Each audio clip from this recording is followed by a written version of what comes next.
It's been a journey, I suppose, and just wanted to make a review on what happened, what went well, etc., so that I can improve myself and see what I have to avoid to become a full-time content creator. First question, what did I change my mind on? I was always kind of against college or bachelor's degree, and it really depends on what kind of profession you want to pursue. But in my case, it's business. And to be very honest, if you want to study business, I don't think it's really necessary. However, it is helpful. Having a bachelor's degree gives you the edge. You are someone who is educated, and people do look at that because they see, hey, you've put in the effort to get that degree, and yes, maybe you will only use 5 to 10% of what you have learned. It gives you the opportunity to explore and see what you actually like and gives you a broad overview. Would I actually do it again? Meaning, if I went back in time with this knowledge that I have right now, would I actually go studying?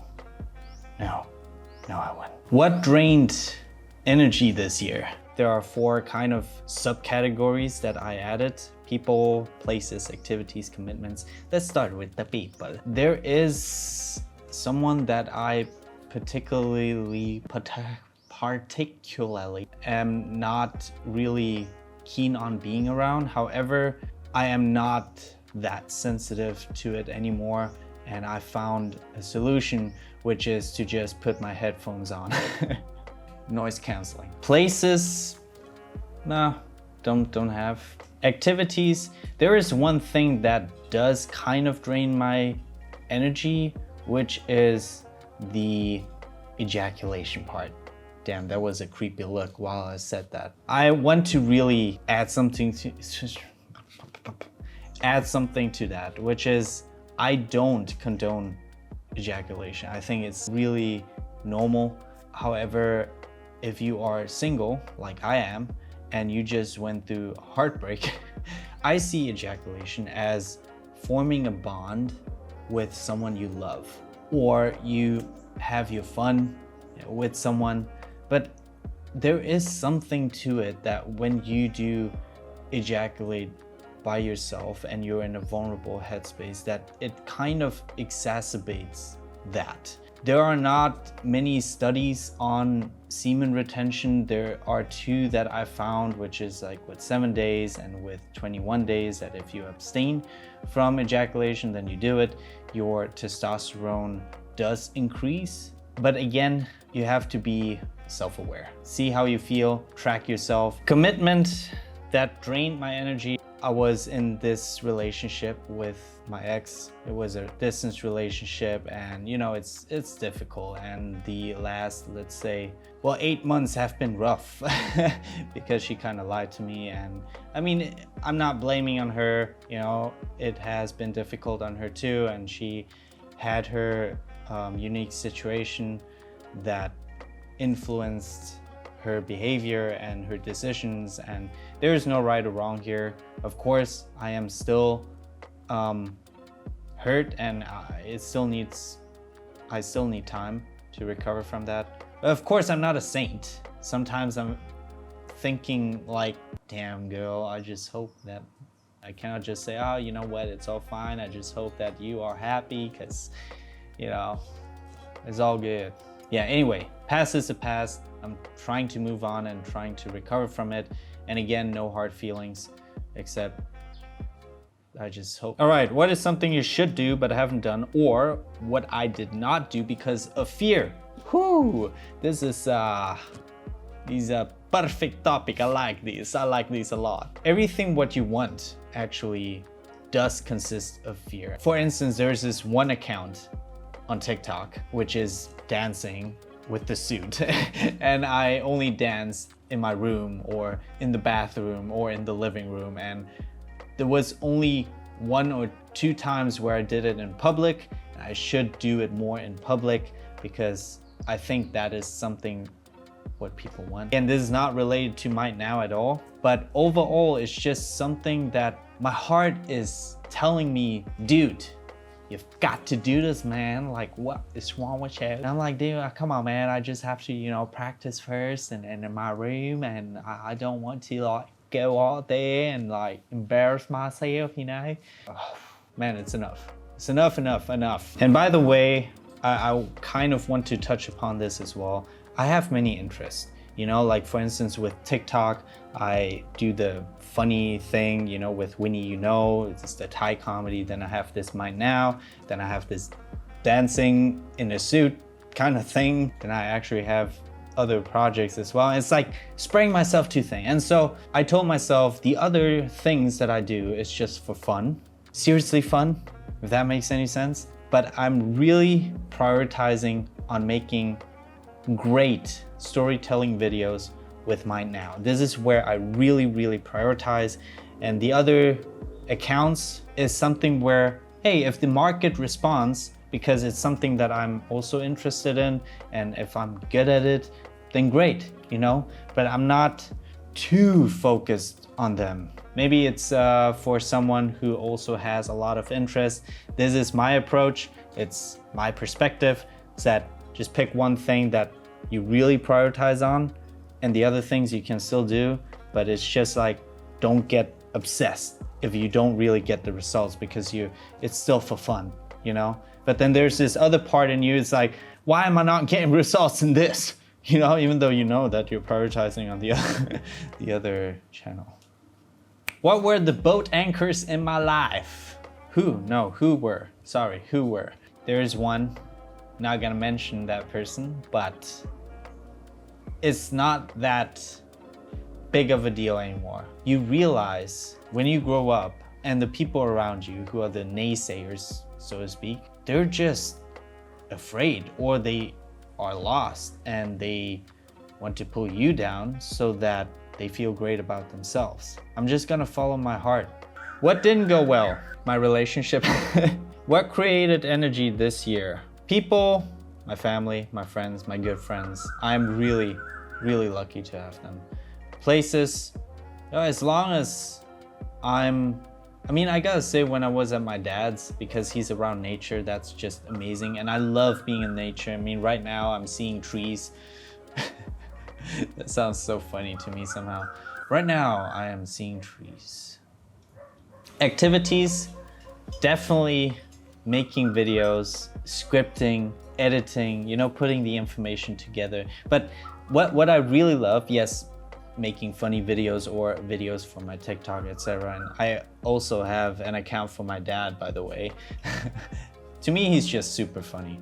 But what I really love, and this is the reason why I prioritize on Might Now, is the scripting part.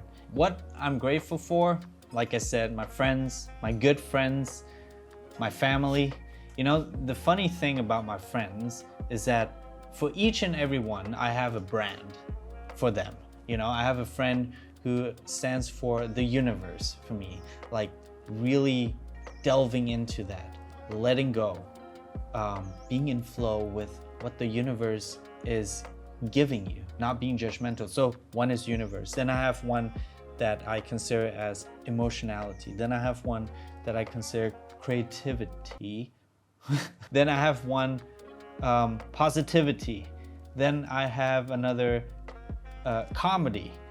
Yeah, and I'm really blessed with this. Or entrepreneurship. And it's like every aspect of, well, not every, but it's very diverse. And so I'm blessed with this. I'm very lucky. So I do get different perspective from different people. Thank you. Thank you, friends. If you're watching this, you know who I'm mentioning right now. Obviously, what I'm also grateful for is how lucky I am. I keep on saying that I'm this kind of late bloomer. I am still very lucky. You know, I got student loans. I have the ability to study. I have a roof on top of my head. I have a family who loves me. I have friends who love me. And I love all of them back. You know, I'm healthy. Yeah, I have a neck injury and my vocal isn't in the best shape, but still, like, I have a brain, man, you know? I mean, is there a person who doesn't have a brain? But it's just, I find it so fascinating, all of the aspect, you know, that there are different things on this planet that you get to experience, and you know, this complexity of humanity, and that there's always something more to discover. I find that just... What went well? I guess that I was able to memorize over 150 videos from Andrew Huberman. That was my goal, and I did it. I achieved it. I did not say like, hey, you know what, I'm just gonna stop here and go to another thing, what I usually do, you know, with my Now Then Comedy, my Now Comedy. But now this time I really stuck with it, and I think that really gave me a huge boost of confidence. What did you learn this year, or what is your biggest life lesson? Ooh, obviously Andrew Huberman. I learned a lot of neuroscience stuff, and I'm applying that knowledge, or tools rather, into my life, which have helped me tremendously. Life lesson: nothing is certain. You know, all of these cliches that you hear, it's one thing to know about them and another to experience them. If you just hear them, you're like, okay, man, I've heard that like 1,000 times. Like, come on. Don't you have anything new? And yes, I was very, very certain. Like, very certain. Let me repeat that. With my ex, I wanted to marry her. I wanted to spend the rest of my life with her. I loved her with my entire being, like every cell of my body. And I still love her. And I always will. And yes, of course, it hurts, you know, that she's with someone else and not with me. And even though we have the dynamic and all that, she still decided to go with someone else. Of course it hurts, and it's confusing, and it's, you know, but it is what it is. That is something that makes her happy. That is something that she needs in her life right now. So again, there's no right or wrong. The biggest life lesson is that nothing is certain. One has to really be in the present and try to make the best out of it. But I don't regret having that thought, you know, like me marrying her and spending the rest of my life with her, because it did give me hope and belief and the power. However, I did rely too much on someone else for my own happiness. And she told me this, you know, she wrote a wonderful, beautiful message to me, saying that she hopes that I can put that why on myself. Thank you, by the way, and I will. Stop being so serious, man. Who's your biggest influencer? I think this is obvious, right? Myself. Andrew Huberman, of course. What is the most important thing to you? Believe it or not, it's making videos. Even though, you know, I've procrastinated and I've had my fair share of phases of not doing anything. Making my dream into reality. Full-time content creator. I mean, I've been working on this since I was 22, but I made mistakes. I learned about myself a lot, and somehow I just know deep down that I will never quit. It's a blessing and a curse at the same time. And yes, there is a right time to quit on something. The book Dip talks about it, by Seth Godin. Highly recommend that book, by the way. But for me, like, yeah, when something is truly, truly important, and this is important, this is kind of like my life. Like, being in front of the camera, talking to the camera is just, I know, I just feel like I'm in the camera. Damn, I just imagine myself literally being in the camera. And acting will always be a part of me. Acting is part of this, right? Like being in front of the camera and talking, or connecting to you through the camera. There's something magical about the camera. I don't want people to struggle what I've struggled. And so, you know, obviously the helping component is great, but also the scripting and all of that. It's like a system, and I just love all of this, you know? And this is why I know I won't quit. Obviously, I won't try the same old strategy and expecting different results, because that is called insanity, defined by Albert Einstein. Any new skill you want to learn? No.